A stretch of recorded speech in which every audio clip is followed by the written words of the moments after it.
Data చోరీ కుట్ర ప్రణాళికను సైతం ఎన్నికల సంఘానికి సమర్పించి వైకాపా నేతలు అడ్డంగా దొరికిపోయారని చంద్రబాబు వివరించారు. ఈసీకి ఇచ్చిన విజ్ఞప్తిలో ఉన్న ఆ వివరాలను ఇప్పుడు చూద్దాం.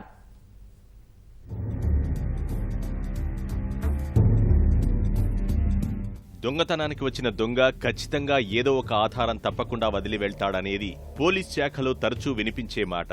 తెలుగు రాష్ట్రాలను ఉక్కిరిబిక్కిరి చేస్తున్న డేటా చోరీ కేసులోనూ నిందితులు అక్షరాలా అదే పని చేశారు. తెలుగుదేశం పార్టీ ఓట్లను అక్రమంగా తొలగిస్తోందంటూ ఫిబ్రవరి 19న కేంద్ర ఎన్నికల సంఘానికి వైకాపా నేతలు ఓ వినతిపత్రం అందజేశారు. డేటా గ్రిడ్ సంస్థపై చర్యలు తీసుకోవాలని కోరారు.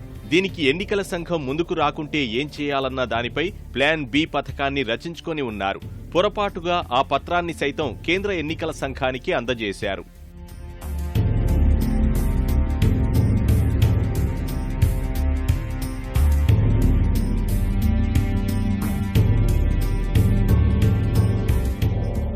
కేంద్ర ఎన్నికల సంఘానికి వైకాపా నేత విజయసాయిరెడ్డి అందించిన పత్రంలో కుట్రకు సంబంధించిన పక్కా ప్రణాళిక ఉంది. డేటా గ్రిడ్ లో అక్రమాలు జరుగుతున్నాయని ముందుగా ఎవరో ఒకరితో హైదరాబాద్లో కేసు పెట్టించాలనేది తొలి వ్యూహం. ఆ కేసు ఆధారంగా తెలంగాణ ప్రభుత్వ సాయంతో డేటా గ్రిడ్లోని సర్వర్లను సీజ్ చేయించాలి. ఆధార్ డేటాబేస్, ఎన్నికల సంఘం డేటాతో పాటు వివిధ పథకాల లబ్ధిదారుల వివరాలు వీరి వద్ద ఉన్నాయంటూ విస్తృతంగా ప్రచారం జరిగేలా చూడాలని తెలంగాణ పోలీసులకు విజయసాయిరెడ్డి సూచించారు.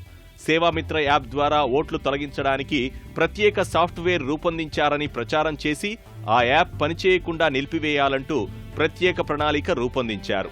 ఐటీ గ్రిడ్స్ కు ఈ వివరాలన్నీ తెలుగుదేశం నేతలు, ప్రభుత్వ పెద్దలే పంపారన్న వార్త విస్తృతంగా ప్రచారం జరగాలని ఆదేశాలిచ్చారు. ముఖ్యంగా ఐటీ శాఖ మంత్రి లోకేష్ కు ఐటీ గ్రిడ్ సంస్థకు మధ్య ఫోన్లు, ఈమెయిల్స్ నడిచాయని తెలపాలన్నారు.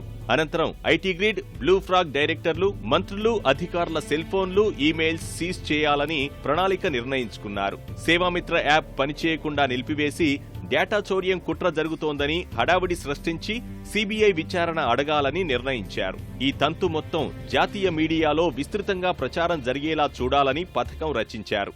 ఆధార్ దుర్వినియోగం జరిగిందంటూ చెబుతూ ఉడాయ్ సీఈఓకు ప్రత్యేక లేఖ రాసి కేసు రిజిస్టర్ చేయమని కోరాలని ప్రణాళిక వేశారు. విజయసాయిరెడ్డి ఫిర్యాదుపై కేంద్ర ఎన్నికల సంఘం ఎలాంటి చర్యలు తీసుకోకపోవడంతో వీరు ముందుగా వేసుకున్న పథకం ప్రకారం ప్లాన్ బిని అమలు చేశారు. ప్రతిపక్షం కుట్రలను సాక్ష్యాలతో సహా పట్టుకున్న అధికార పార్టీ దీన్ని ప్రజల్లోకి తీసుకువెళ్లేందుకు సమాయత్తమైంది. ఫిబ్రవరి 19 నుంచి అసలేం జరిగిందో వివరిస్తూ కరపత్రాలు పంచేలా ప్రణాళిక రచించుకుంది.